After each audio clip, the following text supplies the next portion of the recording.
বিভিন্ন জায়গায় কথা বলি। তো মূলত আমি মানে কথা বলি যে বিষয়ে, এটা হচ্ছে আমি মেডিকেল সায়েন্স নিয়ে কথা বলি।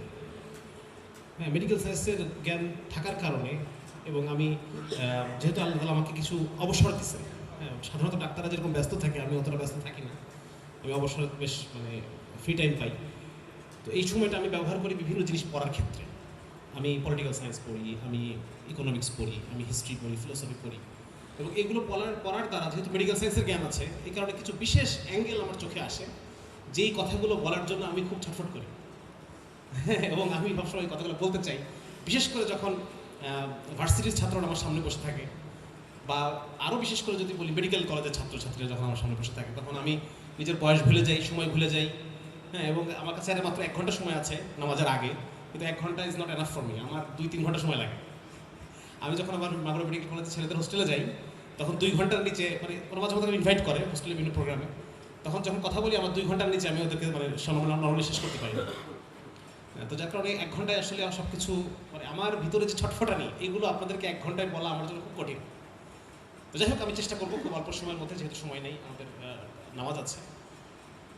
মূলত আজকে যদিও এটা একটা সিরাত মাহফিল লেখা আছে, সিরাতুন নবী সাল্লাল্লাহু আলাইহি ওয়াসাল্লাম বিষয়ে আলোচনা। আলহামদুলিল্লাহ আমাদের শ্রদ্ধেয় মাওলানা জিয়া ভাই অত্যন্ত চমৎকার হৃদয়গ্রাহী আলোচনা করেছেন। আমি আমার মতো করে কিছু আলোচনা করব। আমার কখনো মাদ্রাসার আশপাশে যাওয়ার সুযোগ হয়নি, সুতরাং পেটে বোমা মারলেও কোরআন এবং হাদিসের ইলম এখান থেকে বেরোবে না। এখান থেকে যা বেরোবে মেডিকেল সায়েন্সের জ্ঞানী বেরোবে, এর বেশি অন্য কিছু বেরোবে না। ঠিক আছে? তো সবাইকে ধৈর্য ধরে আমার মানে লেকচারটা বা প্রেজেন্টেশনটা এটা শোনার জন্য অনুরোধ থাকলো। আবার আমাকে আয়োজকরা বলছে যে ছেলেরা এই লেকচার ক্লাসে স্লাইড নাইট দেখে তারা সবসময় ভয়ের মধ্যে থাকে, আপনি আবার স্লাইড বানিয়ে নিয়ে আসছেন, এখন তো ছেলেরা ভয় পাচ্ছে যে কী না কি শুরু হয়ে যাবে। না, এত ভয়ের কিছু নেই। আমি যে আলোচনাগুলো করবো ইনশাল্লাহ ভালো লাগবে, খারাপ লাগবে ভালো লাগবে। তো মূলত আমরা রাসূলুল্লাহ সাল্লাল্লাহু আলাইহি ওয়াসাল্লামকে আমরা চিনি, আমরা ইসলামকে চিনি, আমরা মুসলমান পরিবারে জন্মগ্রহণ করেছি, ছোটোবেলা থেকে ইসলামের একটা বেসিক একটা বেস লাইন পরিচিতি আমাদের সামনে আছে, ঠিক না? কিন্তু একটা জিনিস সবসময় আমাদের দৃষ্টি এড়িয়ে যায়, সেটা হচ্ছে যে এই যে আল্লাহ রাব্বুল আলামিন তার সবচাইতে প্রিয় বান্দা, সবচাইতে প্রিয় সৃষ্টি মুহাম্মদ রাসূলুল্লাহ সাল্লাল্লাহু আলাইহি সাল্লামকে দুনিয়াতে পাঠিয়েছেন। এবং পাঠানো, আমি আমার ছেলেকে যেখানে পাঠাবো, কষ্টের জায়গায় তাকে পাঠাবো কখনো?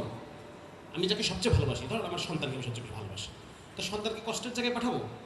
কিন্তু আল্লাহ রাব্বুল আলামিন তার সবচাইতে প্রিয় সৃষ্টিকে দুনিয়াতে কষ্ট করার জন্য পাঠিয়েছেন। এই জিনিসটা আপনি কখনো খেয়াল করেছেন কখনো? যে এক কষ্ট করার জন্য পাঠিয়েছেন, এবং আল্লাহ রাসূল কথা বলতেছেন যে সমস্ত নবীর মধ্যে আমাকে সবচেয়ে বেশি কষ্ট দেওয়া হয়েছে। তাহলে ব্যাপারটা কেমন হয়ে গেল না? যাকে আমি সবচেয়ে বেশি ভালোবাসি তাকে আমি এত কষ্টের মধ্যে ফেলে দিলাম। তাহলে বোঝা যাচ্ছে আল্লাহ রাব্বুল আলামিন তার প্রিয় রাসূলকে কোনো বিশেষ একটা উদ্দেশ্যে দুনিয়াতে পাঠিয়েছেন, যেই উদ্দেশ্যটা প্রিয়জনের চেয়েও প্রিয়। এই কথাটা আপনার বুঝতে পারতেছেন কি? আল্লাহ তাআলা তার প্রিয় হাবিবকে, সবচেয়ে প্রিয় সৃষ্টিকে এমন একটা উদ্দেশ্যে পৃথিবীতে পাঠিয়েছেন, যে উদ্দেশ্যটা প্রিয়জন কষ্ট পেল এর চাইতে আরও বেশি ইম্পর্টেন্ট ওই উদ্দেশ্যটা। তাহলে সেই উদ্দেশ্যটা কি বলেন তো? আমরা তো শুধু আল্লাহ রাসূলকে নিয়ে ভক্তি ভরে গান গাই, নাশিদ পাঠ করি, একটা চোখে পানি আসে, দরুদ পড়ি, অন্তরটা পরিতৃপ্ত হয়, রাসূলের জীবনী আলোচনা করি, তার শারীরিক গঠন আলোচনা করি, কিন্তু যে বিশেষ লক্ষ্য এবং উদ্দেশ্য নিয়ে তাকে পাঠানো হয়েছে, তার পুরো জীবনের মিশন এবং ভিশন যে জিনিসটা ছিল, সেটা নিয়ে আমাদের মধ্যে আলোচনা এত কম কেন? ঠিক না? এটা নিয়ে আলোচনা হওয়া দরকার, আরও বেশি আলোচনা হওয়া দরকার। ঠিক আছে না? পিতা সন্তানকে বলে গেছে যে আমি একটু গেলাম, তুই তো দেখিস সয় সম্পত্তি যা আছে এগুলো সব দেখিস। এখন সন্তান কি করলো? বাবা যাওয়ার পরে সন্তান বাবাকে নিয়ে একটা গান বাজছে, সেই গান গ্রামের মধ্যে গেয়ে বেড়ায়, ঠিক আছে না? বাবার জন্য বিভিন্ন জায়গায় বিভিন্ন প্রোগ্রাম করতেছে বাবার, কিন্তু এদিকে সয় সম্পত্তি সব শেষ। তাহলে বাবা যখন এসে দেখবে যে আমার ছেলে আমার নামে গান তৈরি করছে, কিন্তু যেটা দেখার জন্য দেখভাল করার জন্য তাকে আমি রেখে গেলাম, এগুলো সব শেষ করে ফেলছে, আমার ব্যবসা বাণিজ্য সব শেষ, তাহলে বাবা খুশি হবে না বেজার হবে? বলো, রাগ হবে না বাবা?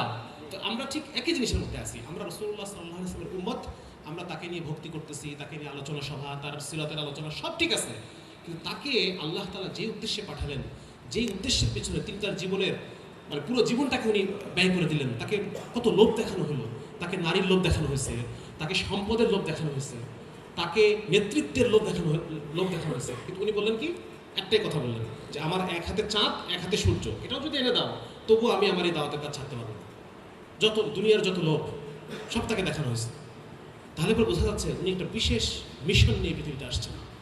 এবং সেই মিশনটা উনি চলে যাওয়ার পর সেই মিশনটা আমাদের উপরেও সমভাবে বর্তায়।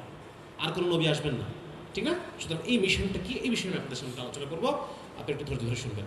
মিশনটা কি, এই বিষয়টা নিয়ে যখন পারস্য সাম্রাজ্যের সাথে যুদ্ধ হচ্ছে আরবদের, সাহাবিদের, হ্যাঁ, সাহাবি তখন ইন কমান্ড ছিলেন, সাহাবি সম্ভবত খালিদ বিন ওয়ালিদ রাদিয়াল্লাহু আনহু তখন কমান্ডে ছিলেন। আর ওইদিকে পারস্য সাম্রাজ্যের জেনারেল রুস্তম, আপনারা রুস্তম নামটা তো অনেকেই রাখে আমাদের মুসলমানদের মধ্যে, বাট উনি কিন্তু একজন কাফিরের নাম, অমুসলিমের নাম, হ্যাঁ। তো জেনারেল রুস্তমের সাথে যুদ্ধ হচ্ছে খালিদ বিন ওয়ালিদ। তো তখন জেনারেল রুস্তম, তখন হচ্ছে ব্যাপারটা এরকম যে বাংলাদেশের সাথে আমেরিকার যুদ্ধ হচ্ছে, হ্যাঁ, পার্সিয়ান এম্পায়ার, এটা তখন কি অনেক বড় সাম্রাজ্য, অনেক, এবং এখন যেরকম পারমাণবিক বোমা যেরকম একটা ভীতিকর অস্ত্র, সেই সময় ভীতিকর অস্ত্র কি ছিল? হাতি, ওয়ার এলিফ্যান্ট, হ্যাঁ, সবচেয়ে ভীতিকর অস্ত্র সেটা সেই সময়। আরবরা তো কখনো হাতির সামনে পড়ে নাই, ঠিক না? এই যুদ্ধে জেতার পরে মদিনাতে একটা হাতি আনা হয়েছিল, মদিনার গলিতে গলিতে হাতি ঘুরে বেড়াইছে, আর সবাই খুব মজা নিয়ে দেখছে, আমাদের বাচ্চা কাচ্চারা যখন কিছু মানে দেখে হাতিকে ওইভাবে দেখছে। আচ্ছা, তো যুদ্ধের আগে আমেরিকার জেনারেল, মানে পারস্যের জেনারেল, সে বাংলাদেশের জেনারেলকে বলতেছে যে আসো আমরা যুদ্ধ বাদ দাও, আসো আমরা একটু বসি। তাহলে চিন্তা করে দেখেন কি পরিমাণ ভয় পাচ্ছে। তো বসার পর তখন সাহাবীরা বলছে ঠিক আছে, যেহেতু জেনারেল ডাকছে, কিন্তু আমরা ওদেরকে অপমান করবো, জেনারেলের ডাকে জেনারেল যাবে না, একটু ছোট কাউকে পাঠাবো। তো তখন রিবিয়া ইবনে আমির রাদিয়াল্লাহু তাআলা নামে একজন সাহাবী ছিলেন, ওনাকে পাঠানো হলো রুস্তমের সাথে কথা বলার জন্য। রুস্তম যে কাজটা করলো, সে পুরা এলাকাটা দামি দামি জিনিস দিয়ে সাজাইছে, সোনার সুতায় বোনা বিভিন্ন রকম গালিচা সাজায়। মানে আরবরা তো ওরা মনে করতেছে আরবরা হচ্ছে না খেয়ে থাকে, হ্যাঁ, এরা গরিব, এদেরকে যদি শান শৌকত দেখানো যায় তাহলে পরে এরা মনে হয় আর যুদ্ধ করবে না আমাদের সাথে, মনে করো যে এরা কত পাওয়ারফুল। তো রিবি ইবনে আমির রাদিয়াল্লাহু তাআলা যখন নামার পর উনি বুঝতে পারছেন যে আমার অন্তরের মধ্যে একটা প্রভাব বিস্তার করার জন্য ওরা এই সাজসজ্জা এগুলো করছে, তাহলে কি করবো? উনি ঘোড়া নিয়ে একেবারে শেষ পর্যন্ত চলে গেছে, মানে একদম সিংহাসনের ওই পর্যন্ত চলে গেছে ঘোড়া নিয়ে। ঘোড়া থেকে নেমে বর্ষা ছিল, একটা বর্ষা গালিচার মধ্যে গেঁথে টানতে হাঁটতে সামনে আগে গেছে, মানে সব ছিঁড়ে ফেলছে আশপাশে যা আছে। মানে তোমার এই সমস্ত আয়োজন আমার অন্তরে কোনো প্রভাব বিস্তার করেনি। এরপর যখন রুস্তম জিজ্ঞাসা করলো যে তুমি কেন আসছো আমাদের দেশে, তোমরা আরবরা কেন আসছো আমাদের দেশে? তোমরা গরিব, ঠিক আছে, তোমাদেরকে আমি কিছু মোহর দিয়ে দিচ্ছি, কিছু স্বর্ণমুদ্রা দিয়ে দিই, তুমি চলে যাও তোমাদের দেশে, এখানে এসে তোমার আমাদের সাথে যুদ্ধ করার কি দরকার? দেখেন আমেরিকা বাংলাদেশের সাথে যুদ্ধে হারাইতে চাচ্ছে, কঠিন ব্যাপার না? যুদ্ধে হারাইতে চাচ্ছে। আচ্ছা, এরপরে রিবি ইবনে আমির রাদিয়াল্লাহু তাআলা তখন যে অ্যান্সারটা দিচ্ছেন সেটা আমি আপনাদের সামনে বলবো, আমি এটা উদ্দেশ্য। উনি বলতেছেন যে আমরা আসি নাই, উই আর সেন্ট, আমরা নিজে থেকে আসি নাই, আমাদের পাঠানো হয়েছে। পাঠানোর উদ্দেশ্য হচ্ছে এক, সমস্ত বাতিল ধর্মের উপাসনা থেকে এক আল্লাহর উপাসনার দিকে মানুষকে নিয়ে আসে। মানে মানুষরা অনেক কিছু ওয়ার্শিপ করতেছে, এবং অনেক কিছু ওয়ার্শিপ করার কারণে মানুষের জীবনটা খুব কঠিন হয়ে গেছে। আজকে দেখেন আমাদের জীবন কত কিছু, আমরা আল্লাহর কাছে আরো কত কিছু ওয়ার্শিপ করি, আমরা মানিকে ওয়ার্শিপ করি, আমরা সম্মানকে ওয়ার্শিপ করি, আমরা লোক দেখানোকে ওয়ার্শিপ করি, এবং এগুলো করতে গিয়ে আমাদের জীবন আরো কঠিন হয়। শুধু আল্লাহকে সন্তুষ্ট করার পেছনে ছুটলে জীবন সহজ। তো উনি প্রথম অ্যান্সার ছিল যে আমরা এখানে এসেছি সমস্ত বাতিল ধর্ম, মিথ্যা ধর্ম থেকে এক আল্লাহর উপাসনার দিকে মানুষকে আনার জন্য। 2 নম্বর হচ্ছে যে সমস্ত মানে মতবাদ যেগুলো আছে, মিথ্যা ধর্ম, হ্যাঁ, সমস্ত বাতিল ইলাহ থেকে এক আল্লাহর দিকে, সমস্ত মিথ্যা ধর্মের জুলুম থেকে ইসলামের ইনসাফের দিকে মানুষকে আমরা আনবো। কি করবো? যে যত ধরনের অন্যান্য ধর্মগুলো আছে এগুলো মানুষের ব্রেন থেকে বের হওয়া, এবং মানুষ যখন কোনো কিছু ব্রেন থেকে বের করে সে জুলুম করে। সে কি করে? জুলুম করে। সে তো সব সাইড দেখতে পারে না, সে শুধু নিজের স্বার্থ দেখে একটা সিদ্ধান্ত দিয়ে দেয়। সো যখন কোনো বাতিল যে মতবাদগুলো রয়েছে, যে ধর্মগুলো রয়েছে, এগুলো জুলুম তৈরি করে। এই জুলুম থেকে আমরা ইসলামের ইনসাফের দিকে মানুষকে নিয়ে আসবো। কারণ ইসলাম কার কাছ থেকে আসছে? আল্লাহর কাছ থেকে আসছে। আল্লাহর তো কোনো ব্যবসায়িক উদ্দেশ্য নয় আমাকে নিয়ে, আছে? আল্লাহ তালা আমাকে নিয়ে ব্যবসা করবেন? আল্লাহ তালা আমাকে ব্যবসা করেন। আল্লাহ তালা আমার ভালো দেখেন, ওই যে কাঠমিস্ত্রি রিক্সাওয়ালা তার ভালোটা আল্লাহ দেখেন, আর ওই রাস্তার ধারে যে পাগল ঘুমায় আছে ওর ভালোটা আল্লাহ দেখবেন। সুতরাং আল্লাহ রাব্বুল আলামিন যে বিধানগুলো দেন সেগুলো সবার ভালো চিন্তা করে। সুতরাং সমস্ত বাতিল ধর্মের জুলুম থেকে ইসলামের ইনসাফের দিকে। এবং 3 নম্বর হচ্ছে দুনিয়ার সংকীর্ণতা থেকে আখিরাতের প্রশস্ততার দিকে মানুষকে আমরা নেওয়ার জন্য আসছি। দুনিয়ার জীবনটা সংকীর্ণ হয়ে যায়, মানুষ যখন মানুষের উপর জুলুম করে তখন অন্য মানুষ, আমরা বিগত হাসিনা সরকার আমরা দেখছি যে আমাদের যারা আমরা ইসলাম প্রিয় মানুষ, আমাদের জীবন সংকীর্ণ হয়ে গেছে না? একটা ফেসবুকে পোস্ট দিতে গিয়ে আমরা ভয় পাইছি একটা সময়, ঠিক না? রাস্তাঘাটে দুই তিনজন দাড়ি টুপিওয়ালা মানুষ একসাথে হাঁটবো, এটা আমরা ভাবছিলাম ভয় পেয়েছি একটা সময়। এরকম একটা সময় তখন দুনিয়ার যে জুলুম, এই জুলুমের কারণে মানুষের জীবন হয়ে যায়, দুনিয়া হয়ে যায় সংকীর্ণ। বলছে যে আমরা মানুষকে সংকীর্ণতা থেকে বের করে আখেরাতের যে প্রশস্ত জীবন, সেই প্রশস্ত জীবনের দিকে মানুষকে নিয়ে আসছে। এই তিনটা পয়েন্ট। সুতরাং আমি বোঝাতে চালাম রাসূলুল্লাহ সাল্লাল্লাহু আলাইহি সাল্লামের ওনার যে মিশনটা ছিল সেটা হচ্ছে ইসলামকে প্রতিষ্ঠা করা, এবং ইসলাম প্রতিষ্ঠা হলে কি হবে? মানুষের জীবন সহজ হবে, সমস্ত জুলুমের অবসান ঘটবে, যারা জালেম তাদের হাতকে নিবৃত করা হবে, এবং যারা মজলুম তার হক তাকে পৌঁছায় দেওয়া হবে। আমার এই কথাটা বুঝতে পারছেন? সুতরাং ইসলাম আসার ফলে আল্লাহ রাব্বুল আলামিন যখন তার প্রিয় রাসূলকে দিয়ে ইসলামকে পাঠালেন, তখন সারা পৃথিবীতে একটা বিপ্লব ঘটে গেল। কি ঘটে গেল? একটা বিপ্লব। মানে মানুষের যত ধরনের যারা অত্যাচারী, হ্যাঁ, তাদেরকে দমন করা হলো, যারা দুর্বল, যারা ভুক্তভোগী, তাদেরকে এম্পাওয়ার করা হলো, তাদেরকে সমান সমান বরাবর তাদেরকে দেওয়া হলো। হ্যাঁ, একজন জালেম একটা মানুষকে খুন করে ফেলছে, যে যাকে খুন করা হলো তার আত্মীয় স্বজন তো এই সামর্থ্য নাই যে সে জালেমের কাছ থেকে, কিন্তু আল্লাহ তাআলা কি বললেন? কিসাস। আল্লাহর আইন কি? কিসাস। যাকে হত্যা করা হলো তার বদলে যে হত্যা করছে তাকে নিহতের আত্মীয় স্বজন হত্যা করবে, বরাবর ইকুয়াল। তাহলে এর ফলে কি হয়? সমাজের মধ্যে একটা ব্যালেন্স তৈরি হয়, একটা ডিটারেন্স তৈরি হয়। তোমাকে হত্যা করার আগে আমি 10 বার ভাববো যে আমাকেও তোর আত্মীয় স্বজন হত্যা করবে। আর এখন কি? এখন যে সেকুলার ধর্মহীন আইন যেটা ইউরোপ থেকে আসছে, এই আইনের দ্বারা কি হয়? সেদিন আমার আব্বা বলতেছিলেন যে গত 10 বছরে আমাদের এই উপজেলায় যতগুলো মার্ডার কেস হয়েছে, এলাকাবাসী জানে কে মার্ডার করছে। এলাকাবাসী তো জানে তো কে কিরকম মানুষ। এই 10 বছরে যতগুলো মার্ডার হয়েছে, একটা মার্ডারের ফাঁসি হয়নি। সবাই জামিনে বের হয়ে আসছে এবং তার এলাকায় এখন আছে। তাহলে দেখেন এর দ্বারা কি? যে আমি যদি খুনও করে ফেলি, কিছু হবে না আমার, আমি তো পাওয়ারফুল, আমার অমুক দলের তমুক দলের আমার এগুলো পরিচিত আছে। সুতরাং দেখেন কিভাবে বর্তমান যে সারা ওয়ার্ল্ডের যে সিস্টেমটা চলতেছে, এই সিস্টেম জুলুম তৈরি করে। কারণ এটা আল্লাহর কাছ থেকে আসে নাই। শুধুমাত্র আল্লাহ যে বিধান দিয়েছেন, এই বিধানটা ইনসাফ তৈরি করে, মানুষের মধ্যে অত্যাচারের মধ্যে একটা ভয় তৈরি করে, আর যারা ভুক্তভোগী তার মধ্যে একটা আশা তৈরি করে যে না, আমি বরাবর পাবো। তো এটা বলার উদ্দেশ্য হচ্ছে যে কোরআন যখন আসছে, এই কোরআন একটা দুনিয়াবাসীর মধ্যে একটা বিপ্লব তৈরি করছে। কি বিপ্লব? যে এতদিন পর্যন্ত মানুষ বিভিন্ন কুসংস্কারে বিশ্বাস করত, কোরআন এসে আমাদেরকে যুক্তি শিখেছে। আফালা তাকিলুন, তোমার কি ব্রেন বুদ্ধি নাই? তুমি কি চিন্তা করো না একটু? তোমার কি আকল নাই? কোরআন এসে বলতেছে এতদিন পর্যন্ত মানুষ অন্ধভাবে বিশ্বাস করছে কোনো একটা কিছু। পাদ্রীরা যেটা বলছে, যারা যাজকরা তারা যেটা শিখিয়েছে, এটাকে তারা অন্ধভাবে বিশ্বাস করছে। কিন্তু এখন কোরআন এসে বলতেছে আফালা তুবসিরুন, তোমরা কি দেখো না? তোমরা কি শোনো না? তোমরা কি বোঝো না? কোরআন কিন্তু প্রশ্ন করতেছে। কোরআন বলতেছে তুমি দেখো, বাইবেল এতদিন পর্যন্ত, কোরআনের আগ পর্যন্ত আমরা জানি যে সারা পৃথিবীতে বাইবেল ছিল ডমিনেন্ট। হ্যাঁ, ইউরোপের ওখানে খ্রিস্টান ধর্ম, পোপ শাসিত সরকার, পবিত্র রোমান সাম্রাজ্য, এগুলো সব খ্রিস্টান আইন দ্বারা পরিচালিত। খ্রিস্টবাদ যেখানে এসে শেখাচ্ছে 1+1+1=1, ঠিক না? হ্যাঁ, গড, সান, হলি ঘোস্ট, তিনজন আবার ইকুয়ালি স্বয়ংসম্পূর্ণ গড, বাট দিস 3 আর 1। ইসলাম বলতেছে না, তুমি যুক্তিতে চিন্তা করো, তুমি যৌক্তিকভাবে চিন্তা করো, তুমি ক্যালকুলেটিভলি চিন্তা করো। সুতরাং ইসলাম এসে জ্ঞানের জগতে একটা নতুন দুয়ার খুলে দিল। সেই দুয়ারটা কি? সেটা হচ্ছে যুক্তি, সেটা হচ্ছে গবেষণা। তুমি মাপো, তুমি পরিমাপ করো, তুমি দেখো। হ্যাঁ, এম্পিরিক্যাল নলেজ যেটাকে বলে, এভিডেন্সিয়াল প্রুফ, তুমি এটা দেখো। তো সুতরাং আমি আস্তে আস্তে আমার মূল আলোচনার মধ্যে ঢুকতেছি। দেখেন, ইসলাম যখন আসছে, ইসলাম আসার পর এই জায়গাটা দেখেন, এখানে দেখা যাচ্ছে, আপনি দেখতে পাচ্ছেন? হ্যাঁ, ভালো মতো দেখা যাচ্ছে না? হাইলাইটের কারণে দেখা যাচ্ছে না। আচ্ছা, আমি এটা সুন্দর করে দিব। জরিপ শব্দটা, জরিপ এই শব্দটা আরবি শব্দ, আরবি জারাবা শব্দ থেকে আসছে জরিপ শব্দটা। জরিপ মানে কি? পরিমাপ করা, মাপা, তাই না? ওমর রাদিয়াল্লাহু তাআলা যখন সমস্ত ল্যান্ডগুলোকে মেপে নতুন করে ট্যাক্স আরোপ করলেন, ওটাকে উনি বলতেছিলেন জারাবা বা জরিপ করা। হ্যাঁ, খ্রিস্টান কিছু বৈরাগ্যবাদ এবং গ্রিকদের কিছু যুক্তি চর্চা ছিল, যেটা ইউরোপ পরিত্যাগ করছিল। যেহেতু গ্রিকরা মুশরিক, মনোথেইস্ট, পলিথেইস্ট, যার কারণে ওরা বলছে যে পলিথেইস্টদের জ্ঞানটা আমরা নিতে চাই। এই 3 ধরনের জ্ঞান ছিল। ইসলাম আসার পরে নতুন একটা জ্ঞান দিল। সেটা কি? সেটা হচ্ছে পরিমাপ করো, মাপো, ঠিক আছে? এবং এই জ্ঞানটার নাম দেওয়া হলো ইলমুত তাজরিবা।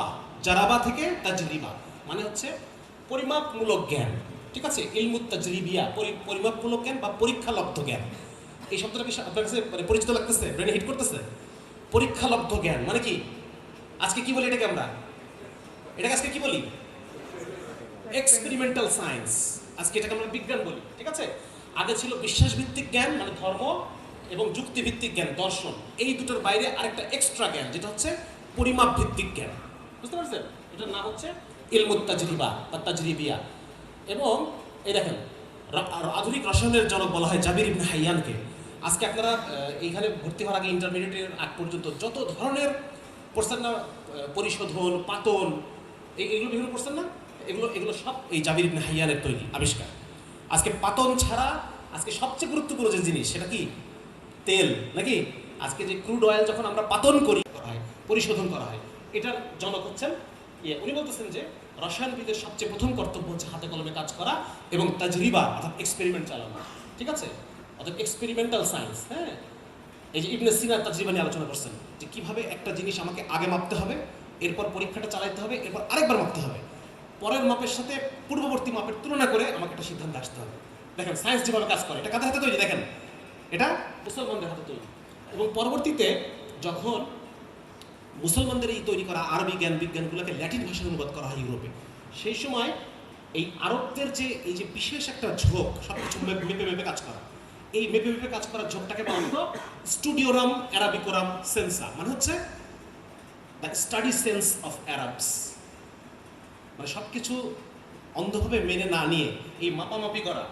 হ্যাঁ, এবার সামনে আমরা দেখবো ওষুধের ডোজ মাপা, এটা মুসলমানদের হাতে আবিষ্কার।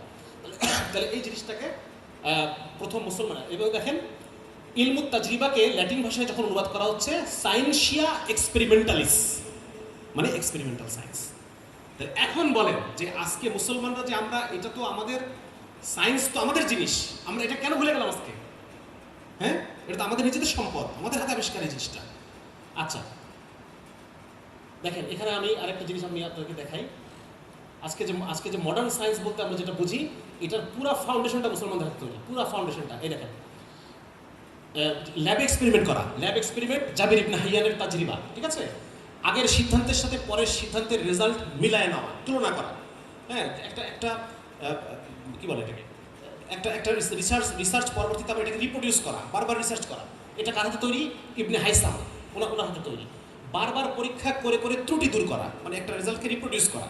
হ্যাঁ, আমরা যারা রিসার্চ মেথোডোলজি পড়ছি, আমরা যারা আমরা এগুলো আমরা শিখছি, এটা কার হাতে তৈরি? এটা আল বিরুনির হাতে তৈরি। বারবার পরীক্ষা করে আমার ফলাফলটা ত্রুটিকে দূর করা। তুলনা করার জন্য আলাদা করে কন্ট্রোল গ্রুপ রাখা, এটা আমাদের স্যাররা এই গবেষণা করে আসছে। কন্ট্রোল গ্রুপ বোঝেন? মানে একটা হচ্ছে টেস্ট গ্রুপ, যেটার উপর আমরা ওষুধটা অ্যাপ্লাই করবো, আর একটা হচ্ছে কন্ট্রোল গ্রুপ, ওনাকে আমরা প্ল্যাসিবো দিব, ওনাকে আমরা কোনো ওষুধ দিব না। এবার আমরা দুটোর মধ্যে তুলনা করব। এই কন্ট্রোল গ্রুপ রাখা, এটা প্রথম রাখেন আল রাজি, মুসলমানদের একজন মুসলিম বিজ্ঞানী। তারপর হচ্ছে ওষুধের ডোজ মাপা, মানে মেডিকেল সায়েন্সের মধ্যে আল খাওয়ারিজমির গণিত ঢুকেছে, মানে ডোজ, কত ডোজে ওষুধ ফাংশন করতেছে, এটা প্রথম মাপেন আল কিন্দি। এই ডোজটা ইন্ট্রোডিউস করেন মেডিকেল সায়েন্সে। তারপর হচ্ছে আমরা জানি যে ম্যাথমেটিক্স বা গণিত, এটাকে বলা হয় বিজ্ঞানের ভাষা। হ্যাঁ, বিজ্ঞান যখন মানে ইউরোপিয়ান সায়েন্স যখন প্রথম ফাংশন শুরু করে, তার প্রথম প্রপোজিশন ছিল যে আমরা ন্যাচারাল লগুলোকে আবিষ্কার করব এবং এটাকে বীজগাণিতিক ভাষায় প্রকাশ করব। F = ma, বুঝছেন আপনারা? হ্যাঁ, তারপর হচ্ছে কি যেন হাফ mv স্কোয়ার, এগুলো আমরা করছি। তার মানে যে কোনো একটা ন্যাচারাল সায়েন্সকে, ন্যাচারাল লকে আবিষ্কার করা এবং সেটাকে বীজগণিতের ভাষায় প্রকাশ করা। তার মানে সায়েন্সের ভাষা কি? গণিত, ম্যাথ। সেই বীজগণিত কাদের হাতে তৈরি বলেন? আল খাওয়ারিজমি, বীজগণিত। এবং আজকে যে পুরা যে আমাদের ডিজিটাল ওয়ার্ল্ড যেভাবে ফাংশন করে, লগারিদম।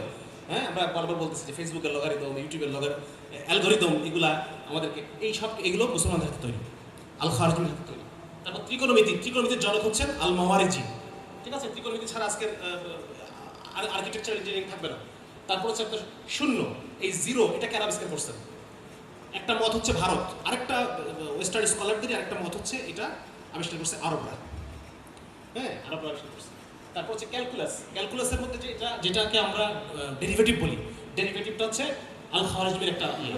তারপর চলমান জ্যামিতিক হিসাব, মানে হচ্ছে গতিবিদ্যা। চলমান জ্যামিতি, একটা জ্যামিতিক স্ট্রাকচার চলতেছে, এই গতিবিদ্যা হচ্ছে বনু মুসার 3 ভাই, ঠিক আছে? আর হচ্ছে স্থিতিবিদ্যা, যেটা এটা সাবিত বিন কুররা, একজন আরব খ্রিস্টান। তো আমি বলতে চাচ্ছি, দেখেন এই যে বিজ্ঞান, যদি আজকে আমি যদি বিজ্ঞানকে বলি একটা 10 তলা বিল্ডিং, এই বিল্ডিং এর ফাউন্ডেশন এবং একতলা কাদের বানানো বলেন? মুসলমানদের বানানো। So you have to claim it. আজকে যখন ওরা বলে যে তোমাদের মুসলমানদের কি কি কি অবদান দুনিয়ার পিছনে, আমরা থতমত খেয়ে যাই। হ্যাঁ, যেহেতু মুসলমানদের দুনিয়ার পিছনে যেন কোনো অবদান নেই। আরে ভাই, এই দুনিয়ার পিছনে অবদান মূল তো কারিগর আমরা। এবং এই যে মুসলমানদের এত জ্ঞান বিজ্ঞানের এত ফ্লারিশমেন্ট ওই সময়ে, এর পিছনে মূল কারণ কি? দেখেন কি বলতেছে। একজন আছেন, একজন ইহুদি, একজন ওই ইতিহাসবিদ আছেন। উনি বলতেছেন যে এটা আমি আনি নাই। ওনার কথা হচ্ছে যে এই যে মুসলমানদের ওই সময় মুসলিমদের যে বিশাল জ্ঞান বিজ্ঞান, এটা হচ্ছে আমি নবম শতকের কথা বলছি। আজকে 21 শতক, তো এটা হচ্ছে অষ্টম, নবম, দশম শতক। এই তিন শত বছর ধরে মুসলমানদের এই ফ্লারিশমেন্ট।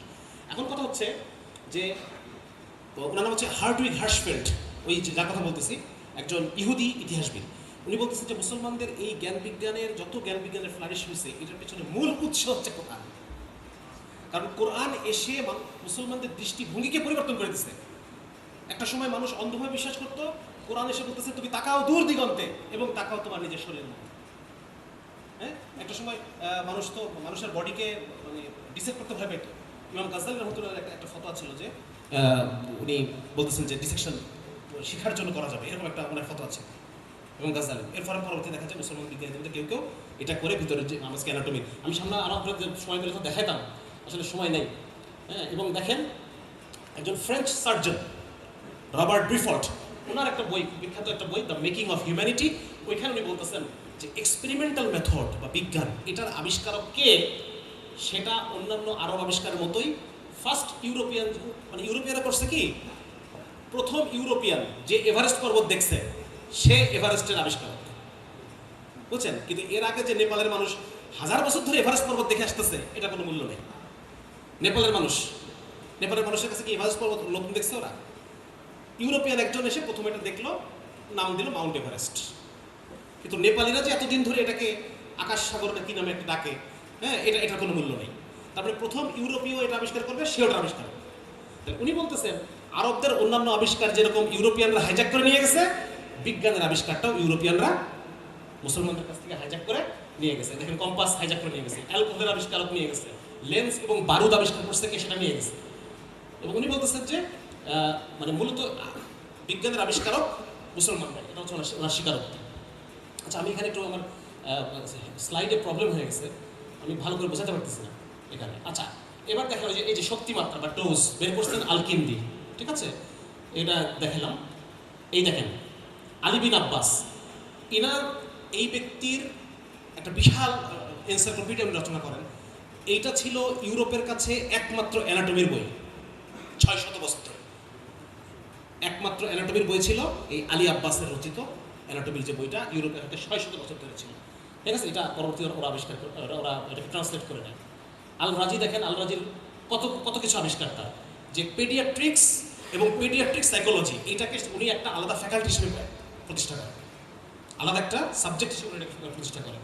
তারপর হচ্ছে গাইনি প্রসূতিবিদ্যা এবং চক্ষু সার্জারির ভিত্তি স্থাপন করেন, ঠিক আছে। তারপর এটা আমি মানে হাইলাইট করতে গিয়ে এগুলো কিছু দেখা যাচ্ছে না, আমি এটা পরে আপনাদেরকে মূল ইয়েটা আমি দিয়ে দেবো ইনশাআল্লাহ। তো মুসলমানদের কী কী আবিষ্কার আছে এগুলো সব এখানে আছে, আপনারা একটু দেখে নিন। এবং ইবনে নাফিসের নাম আপনারা শুনছেন, অনেকে শুনছেন না? উইলিয়াম হার্ভে মানুষের দেহের যে রক্ত সংবহন তন্ত্র, এটাকে ওরা আবিষ্কার করেন। পরবর্তীতে ওয়েস্টার্ন যারা আছে হিস্টোরিয়ান, তারাই বের করছে যে উইলিয়াম হার্ভে না, বরং উইলিয়াম হার্ভের আরও 200 বছর আগে ইবনু নাফিস নামে একজন চিকিৎসা বিজ্ঞানী ছিলেন। তিনি মানব দেহের যে রক্ত সঞ্চালন প্রক্রিয়া, আমাদের যে একটা সিস্টেমিক সার্কুলেশনের পাশাপাশি একটা পালমোনারি সার্কুলেশন আছে, এই পালমোনারি সার্কুলেশনটা আবিষ্কার করেন, ঠিক আছে। সুতরাং এগুলো আমাদের মুসলমানদের একটা সময়, এই জ্ঞান বিজ্ঞান তো আমাদের করার কথা, আজকে আমাদের চোখ কেন আমরা বন্ধ করে আছি? রিসার্চ মাইন্ড তো মুসলমানদের থাকার কথা, এটা আমরা ধর্মীয়ভাবে এটা পাইছি। তারপরে ধর্মটাকে আমরা, ইসলামটাকে আমরা পরিপূর্ণ বুঝে উঠতে পারি না নাকি? এটাকে শুধু মসজিদ মাদ্রাসায় রাখছি আর এই চুমুখে কোরআনকে উপরে ফেলে রাখছি। কিন্তু কোরআনের যে বার্তা, রাসূল সাল্লাল্লাহু আলাইহি ওয়াসাল্লামকে যে বার্তা দিয়ে পাঠানো হয়েছে, হ্যাঁ, যে তুমি ঘুম থেকে ওঠো, তুমি অন্ধবিশ্বাস থেকে ওঠো, তুমি কুসংস্কার থেকে উঠে তুমি রিসার্চ মাইন্ড নিয়ে তুমি সামনে আগায় যাও, এই জিনিসটা, এই বার্তা আমাদের পর্যন্ত এসে আমরা এটাকে ইয়ে করতে পারিনি। এগুলো অনেক আলোচনা আছে, আপনারা এটা দেখে নিন, আমি খুব বেশি আলোচনার সুযোগ নাই।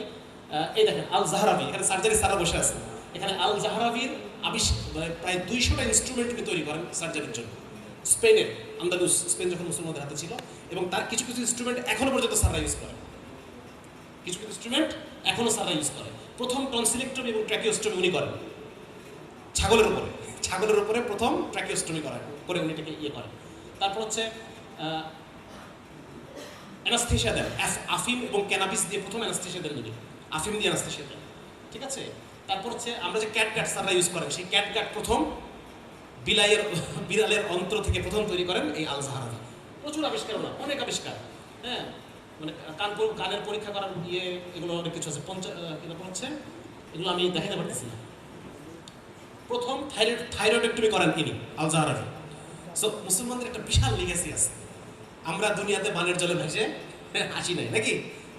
আজকে দেখেন মুসলমানদের জীবনের দাম, সম্পদের দাম, ইজ্জতের দাম সবচেয়ে কম, ঠিক আছে না। আমাদেরকে বিভিন্ন রকম অভিধায় টেরোরিস্ট বলা হচ্ছে, আমাদেরকে বিভিন্ন রকম ইয়ে করে আমাদের দুনিয়াতে অপাঙ্ক্তেয় করে রাখা হয়েছে, অথচ আমাদেরকে উই হ্যাভ টু ক্লেম ইট, ঠিক আছে। আরও অনেক অনেক অনেক বিজ্ঞানী আছেন, আপনারা এগুলো আস্তে আস্তে দেখে নিন। এগুলো এখন আর অত বিস্তারিত আলোচনা করা যাচ্ছে না। এখানে মুসলমানরা প্লাস্টিক সার্জারি শুরু করছে, মুসলমানরা মানে অনেক কিছু আসলে এত আলোচনা। এবং আমি তো অত কিছু বুঝি না, মানে আমার সব সাবজেক্ট মাথায় ঢুকে না, শুধুমাত্র গণিত এবং মেডিকেল সায়েন্স এখানে আমি আলোচনা করছি। ত্রিকোণমিতির যত সূত্র আমরা পড়ে আসছি, এগুলো সব মুসলমানদের হাতে আবিষ্কার। হ্যাঁ, আমরা আলোর প্রতিসরণের স্নেলের সূত্র পড়তাম না, বিজ্ঞানী স্নেল, ওটা একটা মুসলমানের আবিষ্কার, ওটা হাইজ্যাক হয়ে গেছে, চুরি হয়ে গেছে, ওটা স্নেল আবিষ্কার না। হ্যাঁ, এটা আচ্ছা। তো ওই সময় মুসলমানদের এই যে ধারা, আমরা ধারা পড়ছি, এই ধারার সবগুলো সূত্র তার আবিষ্কার আবু বকর আল কারখি, ওনার আবিষ্কার এই ধারার সূত্রগুলি। আমরা ওই অঙ্কগুলো কিন্তু করে আসছি, ঠিক না। এই যে ধারাগুলো। আচ্ছা, এখন এই জ্ঞান কিভাবে এটা ওই খ্রিস্টানদের হাতে গেল, এটা একটা গুরুত্বপূর্ণ কোয়েশ্চেন না। এই জ্ঞানটা কিভাবে ওদের হাতে গেল? এই জ্ঞানটা ওদের হাতে গেল কিভাবে, সেটা আমি একটু অল্প সময় আলোচনা করে ছেড়ে দিই। সেটা হচ্ছে ইটালির দক্ষিণে সিসিলি নামে একটা দ্বীপ আছে, ওই সিসিলি দ্বীপে মুসলমানদের শাসন ছিল প্রায় 350 থেকে 400 বছর সিসিলিতে। তো ওই সিসিলিতে পরবর্তীতে মুসলমানদের কাছ থেকে রোমানরা দখল করে নেয়। রোমানরা দখল করে নেওয়ার পর সেই সময় রোমান রাজা ছিলেন রজার টু। এই রজার টু আরবদের যে জ্ঞান, এই জ্ঞানের প্রতি অত্যন্ত মুগ্ধ ছিলেন, এবং উনি চাইছিলেন যে মানে উনি রাজদরবারে বসতেন আরবদের পোশাক পরে, হ্যাঁ, মানে পাগড়ি পড়তেন, তারপর হচ্ছে জুব্বা পড়তেন, এভাবে উনি রাজদরবারে বসতেন, আরবদের জ্ঞানের প্রতি খুব মুগ্ধ ছিলেন। এবং উনি যেটা করছেন, উনি এই সময় একজন মুসলমান খ্রিস্টান হয়ে যায়, তার নাম কনস্ট্যান্টাইন অফ আফ্রিকা। আচ্ছা, কনস্ট্যান্টিন তার নাম। উনি মুসলমান থেকে খ্রিস্টান হয়ে যাওয়ার পরে এর আবার বিশাল মানে তিউনিশিয়া কায়রাওয়ান ইউনিভার্সিটিতে সে প্রচুর পড়াশোনা করছে মেডিকেল সায়েন্সের উপর। এই লোক গিয়ে পরবর্তীতে এই দেখেন কতগুলো বই সে অনুবাদ করছে, এগুলো সব তার অনুবাদ। ইবনে সিনার বই অনুবাদ করছে, আল রাজির বই, হ্যাঁ, ইবনে রুশদের বই, সব যত সার্জারির বই, মেডিসিনের বই, এই যে লেখা আছে পাশে দেখেন, সার্জারির বই, মেডিসিনের বই, তারপর হচ্ছে কি বলে পাবলিক হেলথের বই, সাইকিয়াট্রির বই, এগুলো সব উনি ল্যাটিন অনুবাদ করে ফেলে। এই যে এখন ইউরোপের হাতে কিন্তু বিশাল একটা মেডিকেল সায়েন্সের একটা ভান্ডার চলে আসছে। এরপরে কি হলো, প্রথম ইটালিতে সালের্নো নামে একটা শহরে প্রথম একটা মেডিকেল স্কুল চালু হয় এই জ্ঞানগুলোর উপর ভিত্তি করে। এটা ছিল পাঠ্য বই। এই যে বইগুলোর কথা আলোচনা করলাম এখানে লেখা আছে লিস্টে, এই বইগুলো ছিল পাঠ্য বই, এবং এই বইগুলা দিয়ে প্রথম ইউরোপে একটা মেডিকেল ইউনিভার্সিটি চালু করা হয়, medical college, Salerno medical school. এই মেডিকেল স্কুল থেকে পরবর্তীতে ধীরে ধীরে ইউরোপে আরও অনেকগুলো ইউনিভার্সিটি তৈরি হয়, university of Oxford, university of Paris, হ্যাঁ, এগুলো সব কিন্তু সেই শুরুর যুগে ইউনিভার্সিটি, কেমব্রিজ ইউনিভার্সিটি, এরকম অনেকগুলো ইউনিভার্সিটি তৈরি হয়। এই ইউনিভার্সিটিগুলোতে ব্যাপকভাবে মুসলমানদের এই জ্ঞান বিজ্ঞানগুলোর চর্চা শুরু হয়। বিভিন্ন ফিলসফি, যুক্তিবিদ্যা, ম্যাথামেটিক্স, এই যে ন্যাচারাল সায়েন্স, এই বিষয়গুলো চর্চা শুরু হয়।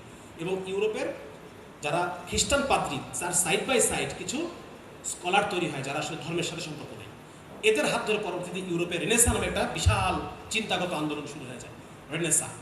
এই ইউরোপ আস্তে আস্তে বিজ্ঞানমুখী হলো। কিন্তু এটা তো হওয়ার কথা ছিল আমাদের, ঠিক না? এবং এটা আমরা হয়েছিলাম, তাহলে আমরা এটা হারাই ফেললাম কীভাবে?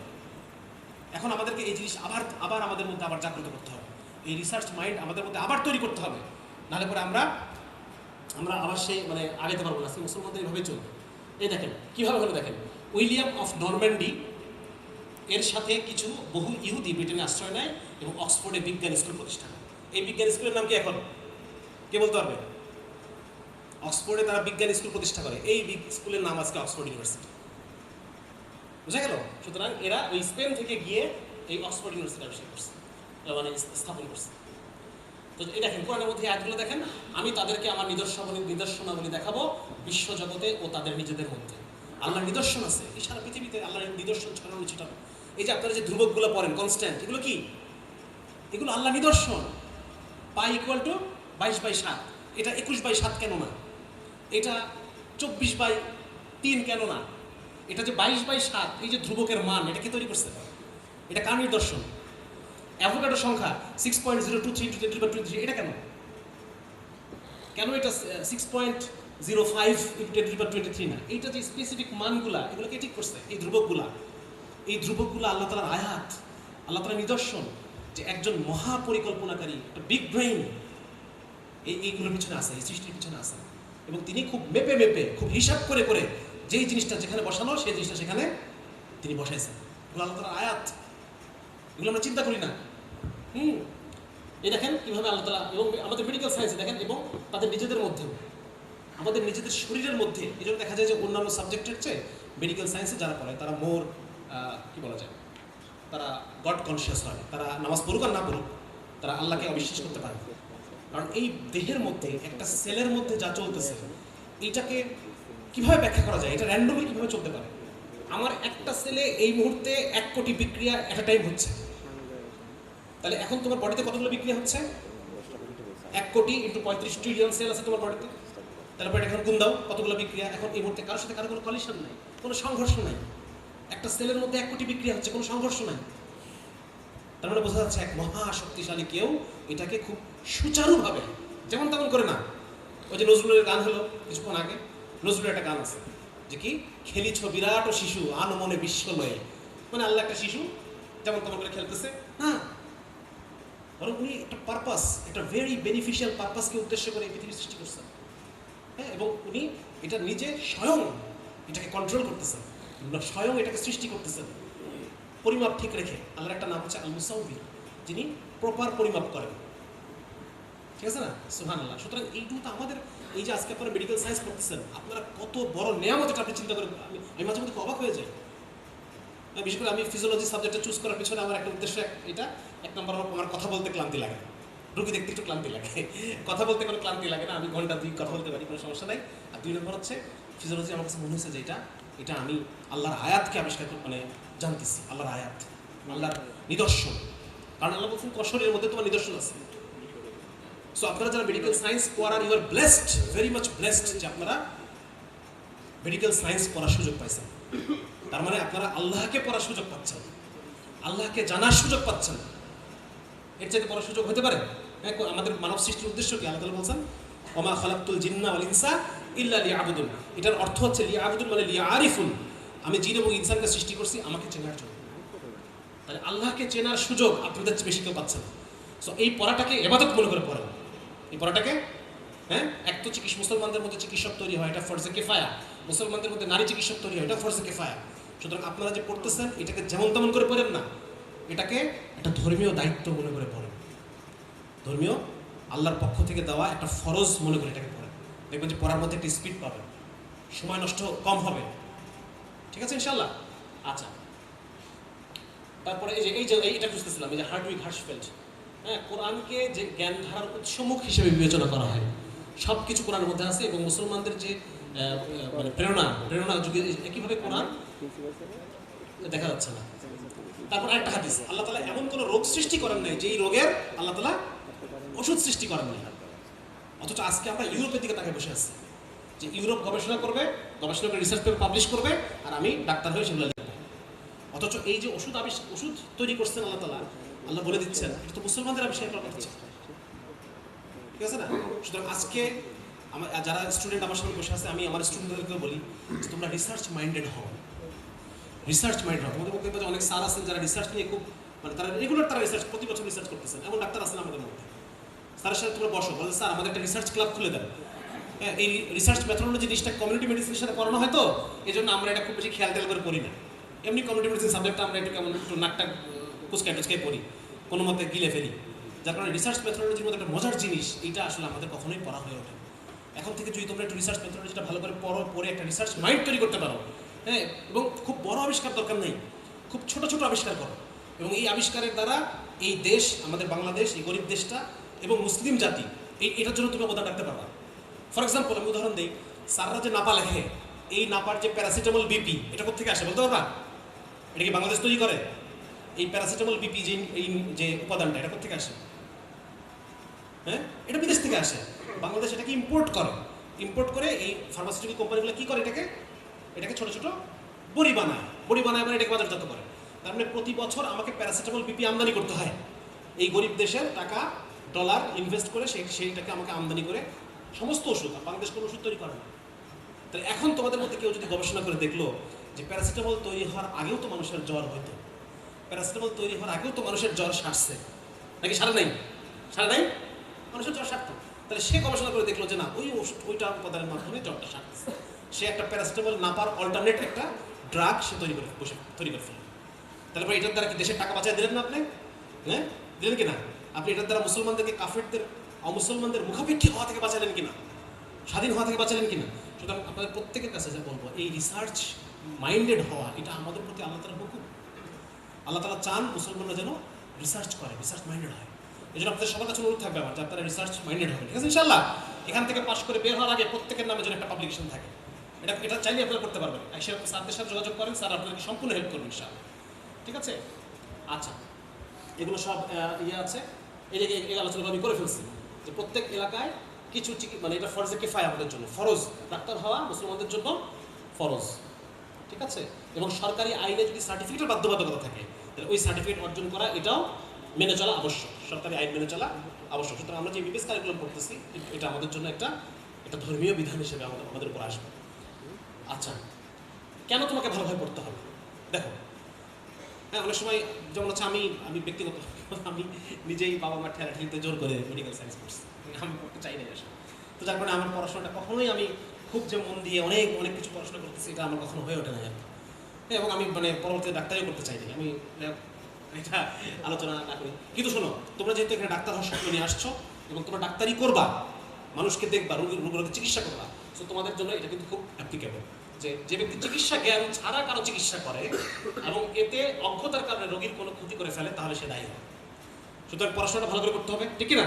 হ্যাঁ, এবং যদি ডাক্তার অযোগ্য, অনভিজ্ঞ হওয়া সত্ত্বেও চিকিৎসা করেন অথবা দক্ষ হলেও তার অবহেলায় ক্ষতি হয়, তাহলেও ডাক্তার দায়ী হবে। দেখেন, আমাদের ইসলামের হুকুম কিন্তু ক্লিয়ার কাট।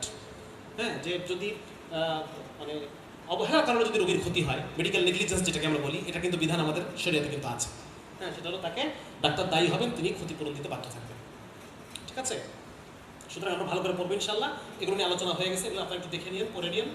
আচ্ছা, আর নারীদের চিকিৎসার ক্ষেত্রে এখানে কিছু আলোচনা আছে, কিছু এটা উইথ রেফারেন্স আপনারা একটু দেখে নিন। আরেকটা জিনিস আমি একটু আপনাদেরকে বলি, সময় খুব কম না, কতক্ষণ সময় আছে? আপনাদের বিরক্ত লাগতেছে? আচ্ছা, আর অল্প সময়, খুব অল্প সময় আছে। দেখেন, আমি কিছুক্ষণ আগে বললাম যে আমি আল্লাহ তাআলা আমাকে বেশ কিছু অন্যান্য বিষয় পড়ার সুযোগ দিচ্ছেন, যেটা সাধারণত আমাদের যারা ডাক্তার তারা আমরা হই, আমাদের নিজেদের সাবজেক্টের পড়াশোনার এত বেশি চাপ আমাদের থাকে যে আমাদের আসলে অন্য কিছু পড়া হয়ে ওঠে। কিন্তু বাস্তবতা হলো, এই পৃথিবী চালানোর পিছনে খাটে হচ্ছে সায়েন্স পড়ুয়ারা। যারা সায়েন্স পড়ে তারা এই পৃথিবী চালানোর জন্য উদয়াস্ত পরিশ্রম করে। এই পৃথিবী চালায় কারা? যারা অর্থনীতি নিয়ে কাজ করে, তারাই পৃথিবী চালায়। তারা ঠিক করে দেয় যে তেলে ভর্তুকি হবে না হবে না, তারা ঠিক করে দেয় যে সরকার কতটুকু বসাবে, আপনি কতটুকু ভ্যাট দিবেন, কতটুকু দিবেন না। এখানে আমরা যারা কষ্ট করে মানে সায়েন্স পড়ে আমরা কষ্ট করি সারা পৃথিবী চালানোর জন্য, আমাদের কোনো মতামতের কোনো ভ্যালু নেই। সুতরাং কষ্ট করি আমরা, কিন্তু এই দুনিয়া চালায় অর্থনীতিবিদরা। এবং দুনিয়া কিভাবে চলবে, কোন কোন দৃষ্টিভঙ্গিতে চলবে, এটা ঠিক করে কারা? ফিলোসফার, যারা দার্শনিক তারা, ঠিক আছে? এখন যে সারা বাংলাদেশ চলতেছে, কে চালাচ্ছে বলেন তো? কার ইশারায় চলতেছে? হ্যাঁ, একজন নাম বলে ফেলছে, একজন ফিলোসফারদের কথা অনুসারে চলে, ঠিক আছে? তো এটা একটা, যার কারণে আমরা যদিও আমাদের নিজের ব্যক্তিগত মানে সাবজেক্টের বাইরে আমাদের অন্য কিছু করার সময় খুব কম, বাট স্টিল আপনাদের কাছে আমার রিকোয়েস্ট থাকবে, বিশেষ করে যখন আমরা এরকম একজন এনথুসিয়াস্টিক একজন স্যারকে আমরা পেয়েছি, এবং মানে আমি বলবো তোমরা খুব লাকি যে আমাদের প্রিন্সিপাল স্যার মহোদয় এবং ফ্যাকাল্টি মেম্বার্স যারা স্যাররা আছেন, ওনারা এরকম একটা মানে তারা শুধুমাত্র ছাত্রদের একাডেমিক এক্সেলেন্সের প্রতি কেয়ারফুল না, বরং তারা ছাত্রদের মরাল এক্সেলেন্স যেন আসে এই জন্য তারা কেয়ারফুল। সুতরাং এটা একটা নিয়ামত, হ্যাঁ, এই জন্য আমরা শুক্রিয়া আদায় করি, ঠিক কিনা? হ্যাঁ হ্যাঁ। এবং কি প্রসঙ্গের জন্য বলতেছিলাম এটা কথাটা ভুলে গেলাম। হ্যাঁ, এবং স্যারদের মানে আমি আজকে স্যারদের সামনেও অনুরোধ করতে চাই যে ছেলেদের এবং মেয়েদের হোস্টেলে তাদেরকে যেন একটা ইসলামিক লাইব্রেরি করার একটা সুযোগ তাদেরকে দেওয়া হয়, হ্যাঁ, যাতে করে সেখানে কিছু ইসলামিক বইপত্র থাকলো যেগুলো দ্বারা তারা একটা কি বলা যায়, বর্তমান পৃথিবী যেভাবে চলতেছে এটা এটা it creates disease, psychological disease এবং ডিফারেন্ট আদার ডিজিজ তৈরি করতেছে। এবং ইসলাম আমাদেরকে এমন একটা লাইফস্টাইল দেয়, এমন একটা সিস্টেম ইন্ট্রোডিউস করতে চায় যেই সিস্টেমটা সমস্ত কিছুর সমাধান, ঠিক না? আমরা জানি যে সলিউশন টু দ্য হিউম্যানিটি, ইসলাম এরকম একটা ওয়ার্ল্ড ভিউ আমাদেরকে দেয়, ঠিক আছে? সুতরাং আমি রিকোয়েস্ট করবো যাতে করে আমাদের ছেলেদের হোস্টেলে একটা, মেয়েদের হোস্টেলে একটা ইসলামী পাঠাগার যেন স্থাপন করা যায়। এই জন্য স্যারদের কাছে আমি রিকোয়েস্ট করতেছি, তোমরাও স্যারদের কাছে ফর্মালি অ্যাপ্রোচ করবো ইনশাল্লাহ। এবং এখানে আমি আমাদের আধুনিক সময়ে যে বইগুলো, বিশেষ করে আমি যে বইগুলো আমি লেখালেখি করি, আমি একদম মানে এটা যে কোনো ডাক্তার পড়লে পরে সে এটাকে এনজয় করি, কারণ এখানে আমি প্রচুর মেডিকেল টার্মিনোলজি ইউজ করি এবং আমাদের মেডিকেল নলেজের আমরা যা যা পড়ে আসছি এই সমস্ত বিষয়গুলো আমি এখানে আলোচনা করি। এবং আমি দেখানোর চেষ্টা করি যে ইসলাম কীভাবে প্রত্যেকটা জিনিসকে ধরে ধরে এলিমিনেট করে। হ্যাঁ, একটা উদাহরণ আপনাদের সামনে আমি পেশ একটু দিই। ধরেন যে আপনারা জানেন যে টাইপ এ পার্সোনালিটি এবং টাইপ বি পার্সোনালিটি আছে মানুষের, তাই না? হ্যাঁ, টাইপ এ পার্সোনালিটি হচ্ছে যারা অত্যন্ত কি মানে খিটমিটে টাইপের, টাইপ এ পার্সোনালিটি। এবং এই যারা মানে খিটমিটে আচরণ করে, তাড়াহুড়া প্রবণ, কেন হচ্ছে না, হইতেই হবে, হ্যাঁ, রাগারাগি করে, বদমেজাজি, এই ধরনের মানুষদের বিভিন্ন ধরনের অসুখের সম্ভাবনা বেশি থাকে। হ্যাঁ, যেমন হচ্ছে তাদের কার্ডিওভাস্কুলার ডিজিজ বেশি হয়, তাদের সাইকিয়াট্রিক ইলনেসগুলো বেশি হতে পারে, সিভিটি কার্ডিওভাস্কুলার ডিজিজগুলো বেশি হয়, এরকম বিভিন্ন ধরনের সমস্যাগুলো তাদের হতে পারে, ঠিক আছে? এবং তারা স্ট্রেসফুল থাকে বেশি। হ্যাঁ, আর টাইপ বি পার্সোনালিটিটা কেমন? এটা হচ্ছে ঠিক আছে, লেট ইট গো, আচ্ছা হচ্ছে হোক, আস্তে আস্তে ধীরে হোক, তাড়াহুড়া নাই, হ্যাঁ, এখনই হইতে হবে এমন কোনো বিষয় না, শান্ত মানুষ, এই ধরনের মানুষ টাইপ বি পার্সোনালিটি। ইসলাম যদি কেউ মানে সে কোন পার্সোনালিটি মানুষ হবে বলে? টাইপ বি পার্সোনালিটি মানুষ হবে। হ্যাঁ, রাসূলুল্লাহ সাল্লাল্লাহু আলাইহি ওয়াসাল্লাম বলছেন তোমরা যখন রেগে যাবা দাঁড়ানো অবস্থায় থাকলে বসে পড়ো, বসা অবস্থায় থাকলে শুয়ে পড়ো, যখন রেগে যাবা আউযুবিল্লাহ পড়ো, হ্যাঁ, রেগে যখন যাবা তখন উজু করো। মানে ইসলাম কিন্তু দেখবেন সমস্তভাবে তার আইডিওলজি, তার আকিদা, তার বিশ্বাস, মুসলমান তকদিরে বিশ্বাস করে। কিসে বিশ্বাস করে? তাকদির। একটা ঘটনা ঘটে গেছে আমার সাথে, অঘটন, আমি মুসলমান কি চিন্তা করবে? যাক, তাকদিরে ছিল, হয়েছে, লেট ইট গো। এটা নিয়ে বড় বড় আর্টিকেল আছে যে এই যে সাইকোলজি, লেট ইট গো, হ্যাঁ, এই সাইকোলজির কারণে মানুষের অনেক অসুখ বিসুখ কমে যায়। ইসলামের মধ্যে রিজিকের ধারণা আছে। রিজিকের ধারণা কি? যে আমার এত তাড়ানোর কিছু নাই, যেটা আমার আছে ওটা আমার আসবে, আমি আমার চেষ্টা করার দরকার চেষ্টা করি, যেটা এটা কত বড় রিলিফ একজন মানুষের জন্য, কত বড় একটা সাইকোলজিক্যাল একটা রিলিফ একজন মানুষকে দেয়, রিল্যাক্সেশন দেয় মানুষকে। তাহলে ইসলাম তার সমস্ত কিছু দিয়ে টাইপ বি পার্সোনালিটিকে প্রমোট করে। হ্যাঁ, আর যদি যে ইসলাম পালন করে না, সে ইসলামের যে ফ্যামিলি রুলস সে পালন করে না, ইসলামের সে যে পার্সোনাল হাইজিনিক যে রুলগুলো আছে এগুলো সে পালন করে না, সে নিজের ইচ্ছা মতো চলে, সে ড্রাগ অ্যাবিউজ করে, সে অ্যালকোহল অ্যাবিউজ করে, সে পর্নোগ্রাফি অ্যাডিক্টেড, সে প্রচুর পরিমাণে সে ইউটিউবে রিলস দেয়, ডোপামিন টক্সিসিটি ডেভেলপ করছে, এই ধরনের মানুষ টাইপ এ হয়ে যাবে স্বাভাবিকভাবে। সুতরাং দেখেন ইসলাম কত কত ধরনের ডিজিজ থেকে, আমার একটা বই আছে আপনারা পড়তে পারেন, পুষ্টিপাথর। এখানে আমি দেখানোর চেষ্টা করছি যে ইসলাম কীভাবে বিভিন্ন তার বিভিন্ন হাদিসের মধ্য দিয়ে, বিভিন্ন হুকুমের মধ্য দিয়ে ইসলাম আমাদেরকে একটা প্রশান্তিময় জীবনের দিকে নিয়ে যায়। প্রশান্তিময় জীবন, যেখানে কোনো মানে টেনশন, পেরেশানি, তাড়াহুড়া এগুলো নেই। এভাবে প্রতিটা জায়গায় ধরে ধরে দেখানো যায়, প্রত্যেকটা জায়গায় ইসলাম এরকম একটা লাইফ ইয়ে করে। এবং আরেকটা জিনিস তোমাদেরকে বলে দেই, সেটা হচ্ছে বর্তমান যে পৃথিবীর যে সিস্টেমটা, এই সিস্টেমটা এমনভাবে তৈরি করা হয়েছে যাতে করে আমরা মানসিক রোগী হয়ে যাই, ঠিক আছে? এটা দুটো রিসার্চের কথা বলে আমি শেষ করে দেবো। এটা মূলত রিসার্চটা হচ্ছে মানে বিজনেস স্টাডিজের রিসার্চ। একটা রিসার্চ ওনারা বলতেছে যে যেই পরিবারে বাবা থাকে না, যে পরিবারে বাবা থাকবে না, বাবা সন্তানকে ডিটার্ড কনজামশন শেখায়। আমার সন্তান যখন আমাকে বলবে আব্বা আমাকে একটা এ কিনে দাও, আমি বলবো ঠিক আছে বাবা, আজকে না, পরের দিন। এই কথাগুলো বাবা বলে, আজকে না, আরেকদিন। এর ফলে সন্তানের কী হয়, সে একটা তার ডিটার্ড কনজামশন, মানে তার কী বলে এটাকে, সে যা চায় তাই সে পাবে না, বুঝা গেল? সুতরাং তার এখানে তার অন্তরটা শক্ত হয়। ওরা বলতেছে যেই পরিবারে বাবা থাকে না, সেই পরিবারের সন্তান হবে কম্পালসিভ কনজিউমার। এটা মানে কি? কম্পালসিভ কনজিউমার মানে সে কনজিউম করতেই থাকবে। সে ফেসবুক বেশি সময় দেবে, সে ইউটিউবে বেশি সময় দেবে, সে ড্রাগ অ্যাডিক্ট হবে, সে বিভিন্ন কী বলা যায় বিভিন্ন পেইড ওয়েবসাইটগুলো সে বেশি ভিজিট করবে, যত ধরনের কনজামশন আছে সে বেশি বেশি করবে। বুঝা গেল? আরেকটা রিসার্চ আপনাকে বলি, সেটা হচ্ছে তাহলে বলে এখন আমাকে বলেন যে পরিবারে বাবা থাকলে ভালো না থাকলে ভালো? মানে বাবা না থাকলে কাদের ভালো? যারা ব্যবসায়ী তার জন্য কি মানে এখানে যারা সবাই আছে এই সবগুলো মানুষের যদি বাবা থাকে তাহলে আমি ব্যবসায়ী, হ্যাঁ, তাহলে কি আমি খুশি না বেজার? বেজার। আমি চাবো যে এদের বাবা এদের ফ্যামিলিগুলো ভেঙে যাক, হ্যাঁ, এদের বিয়ে শাদী না হোক, এরা সবাই কি বলে এটাকে, বাবা মা বিয়ে না করুক, না করে সংসার করুক। জানেন এটাকে কি বলে পশ্চিমা বিশ্বে? লিভ টুগেদার কালচার, তাই না? এটা করে তারা। এবং আপনারা জানেন মেসি, আপনাদের সবার প্রিয় প্লেয়ার মেসি, অর্থাৎ 7টা বাচ্চা কিন্তু এখনো বিয়ে করে, ঠিক না? তো এরকম অসংখ্য পরিবার, হ্যাঁ, লাস্ট 2001 সালের রিপোর্ট অনুসারে আমেরিকাতে এরকম পরিবার 49 লাখ। এত এই ধরনের পরিবার। তো এই ধরনের পরিবার ভালো কাদের জন্য? ব্যবসায়ীদের জন্য। একটা রিসার্চ। 2 নম্বর রিসার্চ হচ্ছে মানুষ যখন অ্যাংজাইটিতে থাকে, ডিপ্রেশনে থাকে, কম্পালসিভ বাইং বেশি করে। তাহলে কি হলো? ইম্পালসিভ বাইং মানে হচ্ছে পছন্দ হলেই কিনে ফেলা, আর কম্পালসিভ বাইং মানে হচ্ছে আমার পছন্দ হয় নাই, স্টিল আমি এটা কিনতেছি। তাহলে এই যে রিসার্চ দুটো বললাম, তার মানে আমি যদি আপনাদের সবাইকে যদি আমি পাগল বানাই ফেলতে পারি, আধা পাগল বানাই ফেললাম, তাহলে আমার ব্যবসা ভালো না খারাপ? আমার ব্যবসা ভালো, হ্যাঁ। এটা খুব সহজ। এগুলো কিন্তু আজকে ওয়েস্টার্নরা যা করে সব কিছু রিসার্চ আছে, মানে ওরা কিন্তু আন্দাজে কোনো কাজ করে না। ফেসবুকের কালার যে ব্লু হবে এটাও রিসার্চ। এটা বেশিক্ষণ মানুষকে অ্যাট্রাক্ট করবে, বেশিক্ষণ ধরে রাখবে, হ্যাঁ। আর তুমি যে রিলস দেখো, এটা যে উপরের দিকে যায়, নিচের দিকে গেলে কি সমস্যা হতো? নিচের দিকে টানলে বেশিক্ষণ দেখতে পারতাম না, উপরে টানতেছো, এটা সহজ আলোচনা। এগুলো সব রিসার্চ আছে। তো যাই হোক, এটা মানে মূলত কি ঘটনাটা কোথায়? ঘটনাটা হচ্ছে যে এই পুরো ওয়ার্ল্ড যারা সিস্টেম যারা চালায়, হ্যাঁ, যারা পুঁজিপতি, যাদের হাতে প্রচুর টাকা, হ্যাঁ, যারা ওয়ার্ল্ড ব্যাংক চালায়, যারা IMF চালায়, যারা ফেড চালায়, ফেডারেল রিজার্ভ সিস্টেম যারা চালায়, এই সমস্ত মানুষরা তারা আমাদেরকে নিয়ে, আমাদেরকে একটা গিনিপিগের জীবন, আমাদেরকে নিয়ে তারা এক্সপেরিমেন্ট করে, আমাদেরকে নিয়ে তারা ব্যবসা করে, আমাদেরকে তারা ওষুধ তৈরি করে, ওষুধও তারা দেয়, সেবাও তারা দেয়, সব কিছু তারাই দেয়। আমরা তাদের ব্যবসা পণ্য। এবং এই জন্য কোরআনে আল্লাহ তাআলা বলছেন যে যারা আমার আয়াত সমূহকে অস্বীকার করবে আমি তাদেরকে দিব চতুষ্পদ প্রাণীর জীবন, তাদের জীবন। উলাইকা কাল আনআম, তাদের জীবন চতুষ্পদ প্রাণীর জীবন, বাল হুম আদাল, আরো খারাপ, গিনিপিগের জীবন আমাদের। ঠিক আছে? সুতরাং এখান থেকে আপনাকে একমাত্র বাঁচাতে পারে ইসলাম।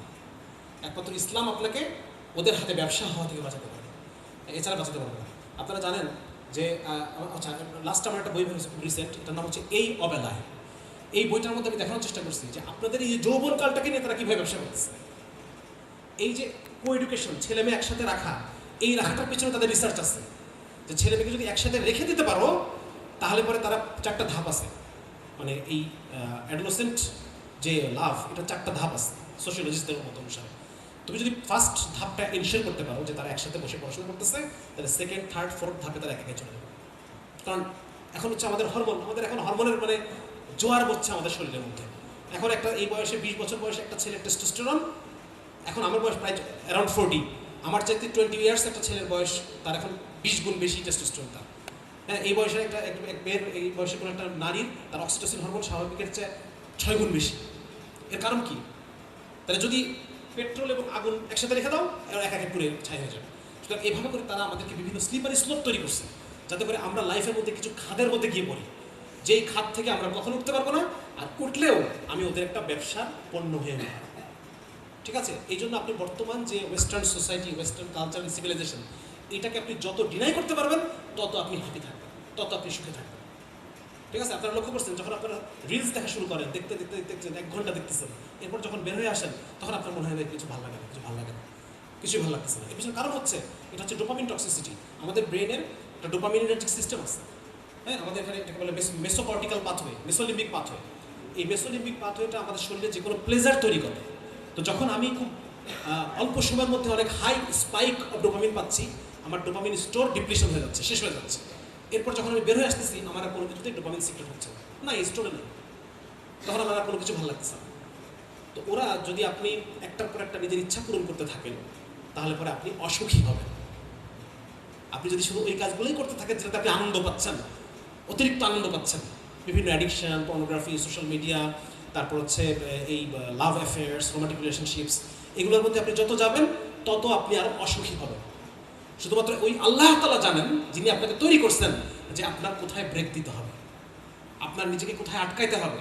আপনি যদি সুখী হতে চান, আজ থেকে 30 বছর পরে যদি আপনি চান আপনি সুস্থ থাকবেন, আপনি যদি চান আপনার একটা সুন্দর ক্যারিয়ার হবে, আপনি যদি চান আপনার একটা সামাজিক সম্মান হবে, আপনি যদি চান একটা সুন্দর পরিবার আপনার হবে, তাহলে পরে এই যৌবনের যে উদগ্র বাসনাগুলো আছে এগুলো থেকে আপনি নিজেকে আটকায় ফেলেন, তাহলে পরে আপনি সুখী হতে পারবেন। আপনার কনজামশনকে ডিটার করেন, আপনার কনজামশনকে আপনি আটকায় দেন, এবং এটা কিভাবে আটকাতে পারবেন? আটকাতে পারবেন যদি আপনি ইসলামকে অনুসরণ করেন। আল্লাহ রাব্বুল আলামিন তার টোটালিটি অফ নলেজ, আল্লাহ তাআলার জ্ঞান কি? আল্লাহর জ্ঞান সম্পূর্ণ না? অতীত, বর্তমান, ভবিষ্যৎ তিনটাই আল্লাহর সামনে প্রেজেন্ট, ঠিক আছে না? আল্লাহ রাব্বুল আলামিন জানেন আমার প্রত্যেকটা কোষে কি হচ্ছে। আল্লাহ রাব্বুল আলামিন জানেন ওই দূর গ্যালাক্সিতে হাজার লক্ষ লক্ষ কোটি আলোকবর্ষ দূরে ওখানে কি হচ্ছে। আল্লাহর কাছে সব কিছু সামনে ওপেন। সুতরাং ওই আল্লাহ তার সর্বব্যাপী জ্ঞান দিয়ে তার প্রিয় রাসূল সাল্লাল্লাহু আলাইহি ওয়াসাল্লামের মাধ্যমে আপনার কাছে একটা বার্তা পাঠাইছে।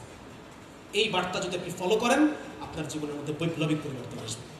আপনি ধান ক্ষেতের পাশে গিয়ে দাঁড়াবেন, আপনি শান্তি পাবেন। আপনি আপনার বন্ধুর সাথে আড্ডা দেবেন, শান্তি পাবেন। আপনি এক প্লেট কাচ্চি খাবেন, আপনি শান্তি পাবেন।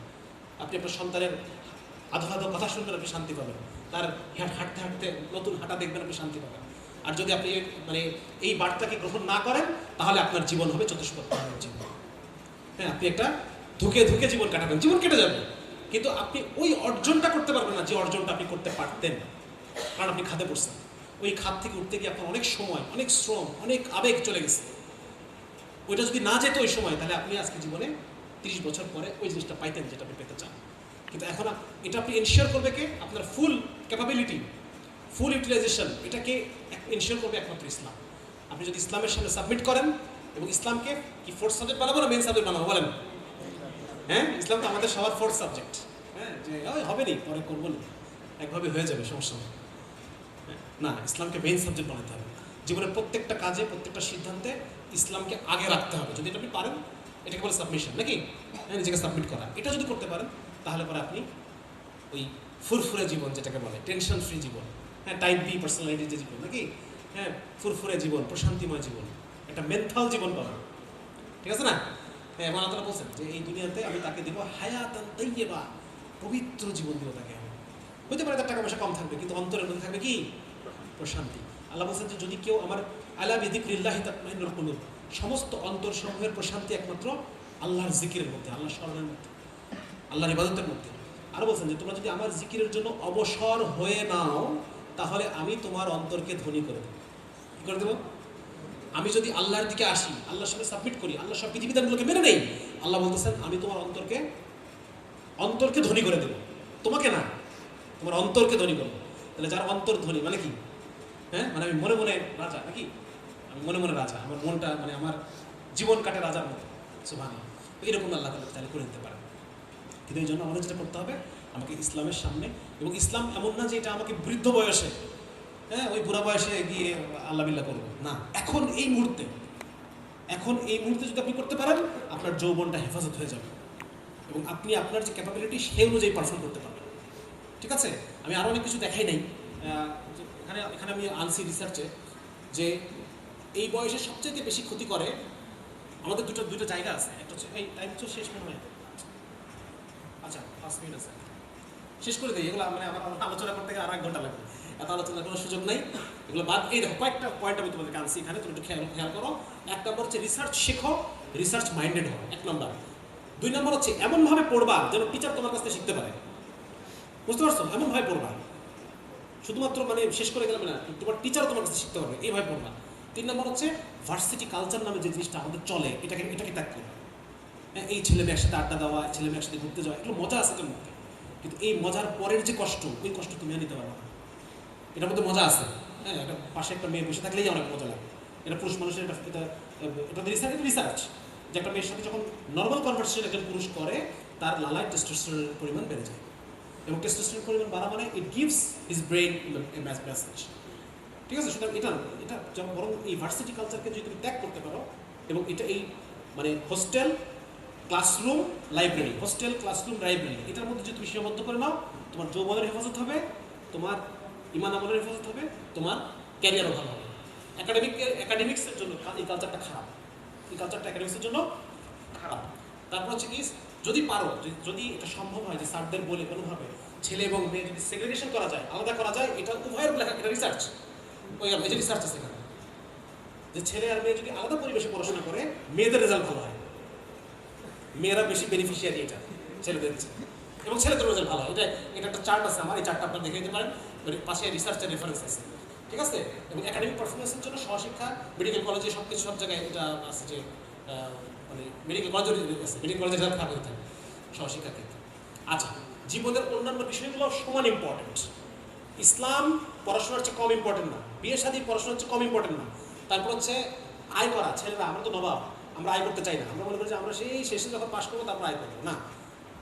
ইউরোপ আমেরিকায় গিয়ে দেখেন, সেখানকার ছেলেমেয়েরা ভার্সিটিতে ঢোকার পরে আয় করা শুরু করে, ঠিক আছে না। কিন্তু আমরা যদি নবাব, যে ব্রিটিশরা আমাদেরকে একটু নবাব বানিয়ে গেছে, আমরা করতে চাই না। সুতরাং এই বিষয়গুলো আয়, বিয়ে, সন্তান, দিন, এইগুলো ক্যারিয়ারের মতো সমান ইম্পর্টেন্ট।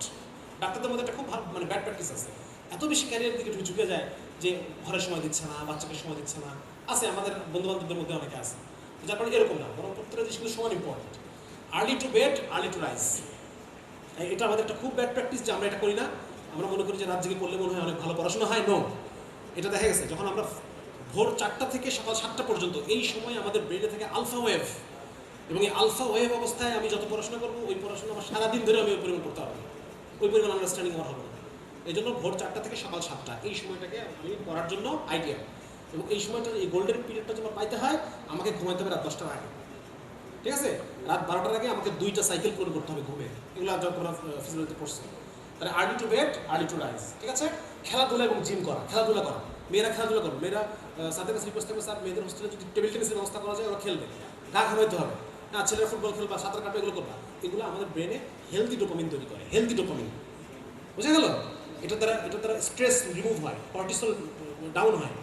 এই জন্য খেলাধুলা এটা পড়াশোনার পার্ট, খেলাধুলা এটা কি পড়াশোনার পার্ট। টাইম ম্যানেজমেন্ট, রুটিন করবা, রুটিন প্রতি সপ্তাহে নতুন রুটিন করবা, হ্যাঁ, তারপরে অনেক টাইম বেঁচে যাচ্ছে। আর হচ্ছে ইসলামটাকে প্রায়োরিটি দাও, জীবনে ইসলামটাকে প্রায়োরিটি দিবা, এবং বিকল্প চিকিৎসা ব্যবস্থা নির্মাণের চেষ্টা করো। কারণ বর্তমান যে চিকিৎসা ব্যবস্থা চলতেছে এটা কী বলা যায়, এটা তো কন্টিনিউয়াস একটা রিসার্চ প্রসেস, তাই না। মানুষের একটা সময় ছিল যখন গ্যালেন, খ্রিস্টপূর্ব 500 সালে গ্যালেন নামে একজন চিকিৎসক ছিল। উনি একটা থিওরি দিয়েছিলেন যে 4 হিউমার, নাকি 4টা হিউমার আছে, ব্ল্যাক বাইল, ইয়েলো বাইল, ব্লাড এবং ফ্লেম মানে কাশ। এই 4টা হিউমারের যদি আমাদের অ্যাবনর্মালিটি হয় তাহলে আমাদের অসুখ হয়।